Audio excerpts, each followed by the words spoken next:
Bonjour tout le monde, bienvenue dans une nouvelle vidéo où aujourd'hui je vais vous parler de deux livres littéraires. Alors c'est des livres que je trouve qui sont des bonnes lectures pour commencer à lire certains auteurs.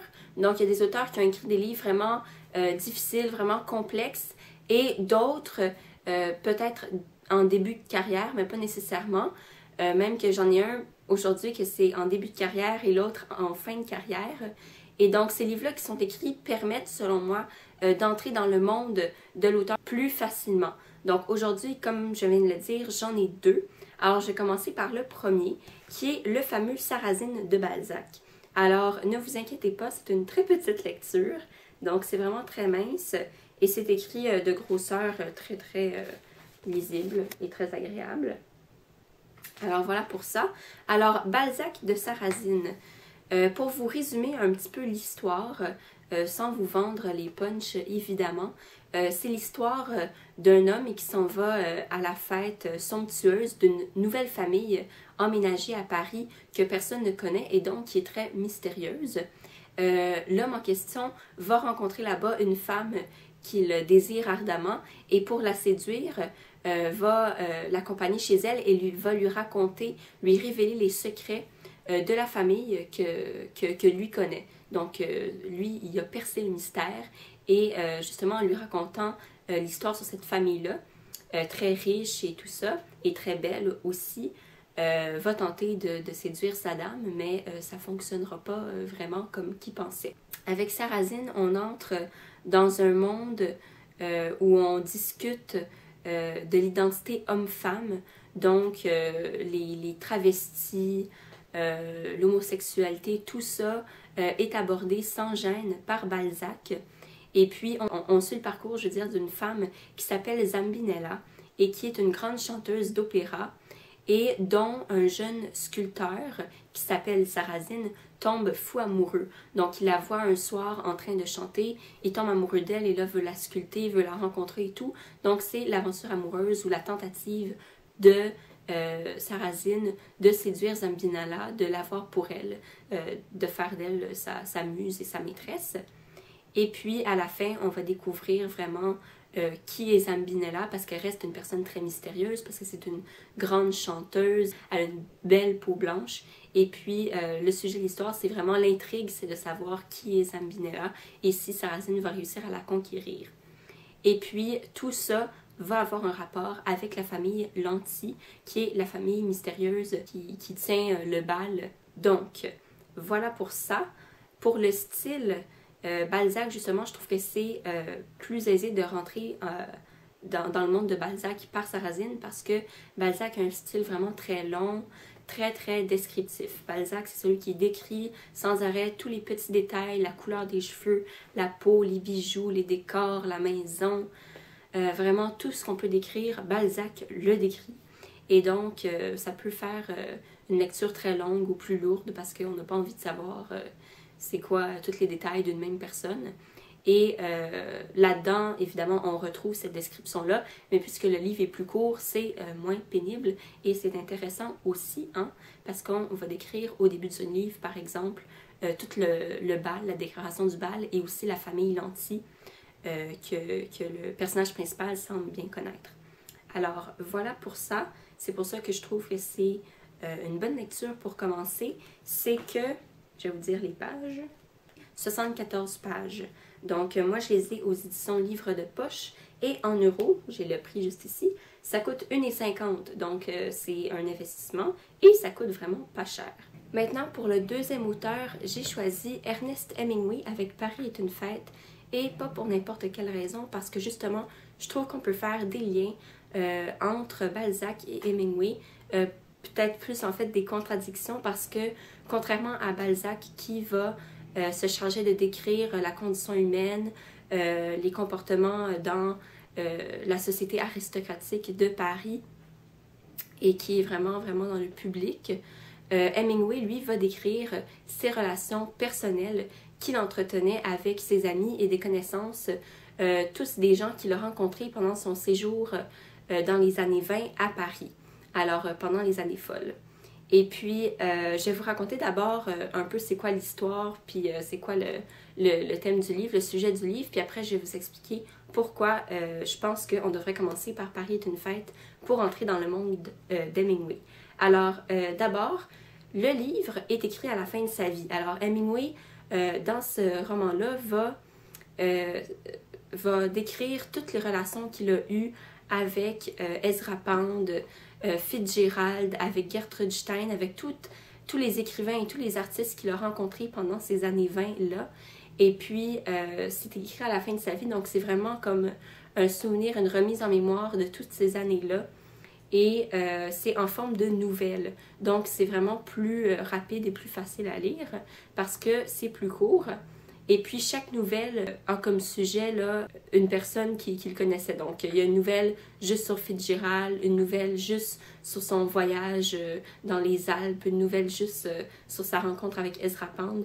Donc, c'est vraiment par personne qu'il a rencontré. Et ce qui est marrant aussi dans le livre, c'est que il ne va pas se priver de critiquer les gens qu'il connaissait, dont Ezra Pound, et de se moquer d'eux. Donc, c'est assez choquant pour ceux qui vont lire son recueil de nouvelles parce que, justement, ils vont voir ce que Hemingway pense vraiment d'eux. Et puis, l'encre dans ce cercle d'auteurs-là, qu'on va connaître également, c'est Gertrude Stein, qui fait le lien entre les artistes comme Picasso et Cézanne et la nouvelle génération d'auteurs et d'écrivains qui est arrivée après la Première Guerre mondiale. Alors, Hemingway a un style très profond, même si de manière superficielle, on trouve qu'il écrit très simplement. Donc oui, il va écrire des phrases courtes, des phrases simples, il va faire beaucoup de répétitions, sûrement à cause de l'influence de Gertrude Stein sur lui, parce qu'elle aussi va écrire des poèmes très répétitifs. Elle est notamment connue pour avoir écrit le poème A rose is a rose is a rose is a rose et à l'infini. Et donc, il va sûrement s'inspirer de ça dans son style pour justement répéter beaucoup les mots. Et cette répétition-là va créer le style, la sonorité musicale dans son style qui est présente. Et puis donc, comme dans tous ses autres livres, le propos va être très profond, quoiqu'en superficie très simple. Donc, c'est comme un iceberg. Alors, on va lire la phrase, c'est très simple, c'est très amusant. Et puis, si on creuse, là, on voit vraiment le vrai sens, le sens caché que Hemingway réservait à la phrase, et c'est comme ça tout le livre. Donc, on peut lire le livre de manière très rapide, très agréable, comme un vrai bonbon, et puis de manière passive. Mais si on se met à creuser, c'est là qu'on voit vraiment toute la recherche d'Hemingway, tout le sens qu'il mettait dans ses phrases. Et donc, certaines autres œuvres qui sont comme ça peuvent être plus difficiles à lire au premier abord parce qu'on va trouver que c'est vraiment trop simple, qu'il n'y a pas beaucoup de profondeur dans ce qu'il dit, alors qu'au contraire, oui, si on se met à regarder et qu'on reste attentif et qu'on lit plus lentement, là, on découvre des choses. C'est sûr que ça aiderait pour découvrir ces choses-là, d'en connaître un peu plus sur sa vie, sur sa carrière et tout ça, parce que si on ne le connaît juste pas, puis qu'on commence avec un autre livre comme Le Soleil se lève aussi, en anglais The Sun Also Rises, ben là, ça va être un peu plus difficile de voir la profondeur des choses. Donc, pourquoi ce livre-là en premier? Parce que justement, c'est écrit sous forme de nouvelles, c'est plus court, parce que c'est plus agréable, moins lourd tout de suite, justement parce qu'il relate ses rencontres, ses discussions, ses sorties de déjeuner avec des amis ou avec des gens qu'il n'aime pas particulièrement. Donc pour ça, c'est plus divertissant. C'est plus divertissant, c'est plus léger. Ça fait que, je vais vous donner le nombre de pages, 343 pages. Évidemment, si on prend plus de temps à lire bien les phrases, là, ça va faire plus que 343 pages mentalement, là. Donc, c'est ça. Et puis, finalement, c'est un récapitulatif de sa vie. Donc, on n'est pas dans une œuvre qu'il a créée de toutes pièces, une œuvre de fiction. On est vraiment quasiment, oui, dans le biographique et dans l'introduction de sa manière d'écrire. Donc, son style se voit peut-être plus facilement parce que ça se répète avec les nouvelles, on commence à comprendre le style. On en apprend sur les personnages sur les gens qu'il a rencontrés, sur son mode de vie, sur sa qualité de vie, Dans ce roman-là, lui, il a eu plusieurs femmes, je crois 4 ou 5. Et puis dans ce recueil de nouvelles-là, il est avec la première. Mais il va parler aussi de celle qui va suivre, celle qui a donc volé son cœur et qui a réussi à le prendre, à lui voler à sa première femme. Et il va parler beaucoup de la vie et du comportement de ses amis. Donc ça, c'est important si, admettons, on veut se lancer en plus dans l'œuvre de Fitzgerald. Parce que dans ce recueil de nouvelles-là, on va en apprendre un peu plus sur Fitzgerald et sa relation assez intéressante avec sa femme Zelda. Zelda qui va mettre des bâtons dans les roues vraiment dans son mari, dans l'œuvre de son mari, parce que elle va l'empêcher d'écrire. Ça va être difficile pour lui d'écrire tout ce qu'il veut. On le connaît pour avoir écrit The Great Gatsby. Et puis il y a justement une des nouvelles qui traite de ce pouvoir-là de Zelda sur Fitzgerald et qui s'appelle Une question de taille.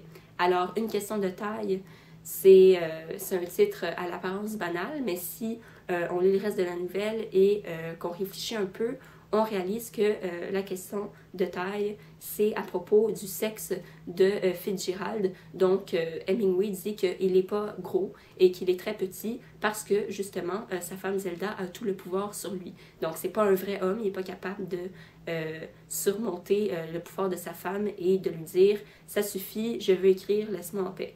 Donc, c'est pour ça que je trouve qu'on devrait le lire en premier avant toutes ses autres œuvres. C'est une bonne introduction dans son monde. Alors voilà pour ça. C'était tout pour aujourd'hui. Et puis j'espère que ça va vous avoir intéressé, peut-être mis la puce à l'oreille quant aux lectures, puis que vous allez avoir le goût de rentrer dans le monde littéraire par ces livres-là. Et puis si vous les avez lus, tant mieux. Dites-moi ce que vous en pensez. Et puis, si vous ne les avez pas lus puis que ça ne vous intéresse pas, eh bien, sachez que le monde de la littérature est très vaste et qu'il y en a vraiment pour tous les goûts.